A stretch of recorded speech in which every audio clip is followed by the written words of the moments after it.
இந்த காலையில் டைமில் நம்ம எழுந்து ஆஃபீஸ்க்கு கிளம்பி போகிறதுக்கே வந்து டைம் கரெக்டாக இருக்கும். இதுக்கு நடுவில் வந்து சமையல் வேறு பண்ணணும். அதுவும் வந்து சாதாரண சமையல்லாம் பண்ணக்கூடாது. கொஞ்சம் ஹெல்த்தியான சமையல் தான் பண்ணணும்.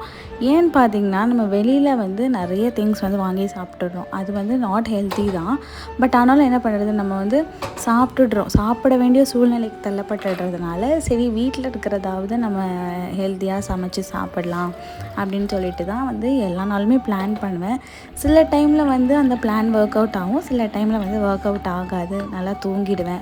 நம்ம சமைக்கிறத விட என்ன சமைக்கிறதுன்னு முன்னாடி நாள் பிளான் பண்ணோம் பார்த்தீங்களா, அதுதான் வந்து ரொம்ப கொடுமையான விஷயம். சரி ஓகே, ஃபைனலாக இதுதான் குக் பண்ண போகிறோம் அப்படின்னு டிசைட் பண்ணுறதுக்கப்புறம் கிச்சனில் பார்த்திங்கன்னா அந்த ஒரு பொருள் இருக்காது. இதுக்காகவே வந்து ஒரு டிஷ்ஷுமே வந்து நம்ம பிளான் பண்ணி பண்ணணும். ரொம்ப டைம் கன்சியூம் பண்ணாத மாதிரி ஒன் பாட்டில் செய்கிற மாதிரி தான் பிளான் பண்ணி பண்ணுவேன்.